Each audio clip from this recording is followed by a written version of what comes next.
आगे जाकर आपको दिखाया जाता है कि शेर के बाबा की डेथ हो जाती है और उसकी डेथ कोई और नहीं बल्कि इन्हीं के ताया करवाते हैं, क्योंकि वो कैसे बर्दाश्त कर सकते हैं कि उनके बेटे को शेर इस तरह सब लोगों के सामने मारे पीटे और इस पर हाथ उठाए। जब एक ही घर में चचा और ताया रहते हैं तो दोनों बेटों के दरमियान क्लैश तो आ ही जाता है। और उसने जो हरकत की है, शेर तो बिल्कुल सच्चाई पर है। वो उससे हमेशा सबक सिखाना चाहता है कि किसी की बेटी को इस तरह से तुम लेकर आ गए, उसकी इज्जत को तुमने रोन डाला, और ये चीज अब उनसे बर्दाश्त नहीं होती।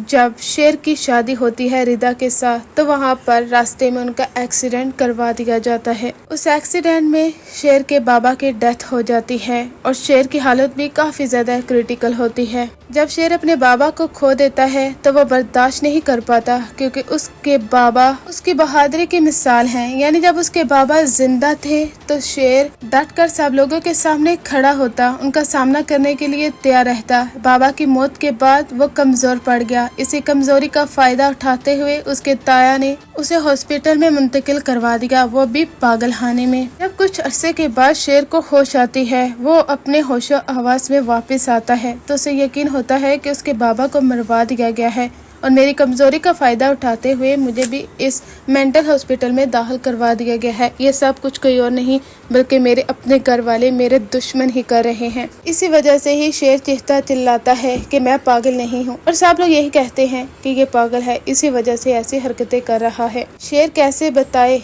कि वो कमजोर पड़ चुका था, उसे सब कुछ याद आ चुका है, उसे यहाँ से जाने दिया जाए, लेकिन इर्द गिर्द का माहौल और ये सब कुछ उसे वाकई में इस मेंटल कंडीशन में डाल देता है। यहाँ से ड्रामा उस वक्त इंटरेस्टिंग होता है जब शेर जमान का सामना फजर से होता है। फजर कोई और नहीं बल्कि वही लड़की जब शेर ने उसकी इज्जत को बचाने के लिए अपनी जिंदगी दाव पर लगा दी थी। अब फजर उसका इलाज करेगी, क्योंकि फजर साइकेट्रिस्ट है। पहले जब शेर जमान फजर को देखता है वो चौंक जाता है, उसे पुरानी सारी चीजें याद आना शुरू हो जाती हैं, क्योंकि एक्सीडेंट में शेर जमान की यादाश्त चली गई थी। तो थोड़ा बहुत सब कुछ याद आना शुरू हो जाता है। उसे पता है कि उसके घर वाले किस हद तक बुरे हैं, वो किसी भी लड़की के साथ ऐसा कर सकते हैं। उन्होंने किस तरह से इसकी इज्जत को रोकने की कोशिश की थी, लेकिन जब भी वो याद करता है उसके दिमाग पर बहुत जोर पड़ता है। वो चीखता चिल्लाता है। फजर कहती है कि आखिर ऐसा क्या हो जाता है, जब भी तुम अपनी फैमिली को देखते हो या उन्हें याद करते हो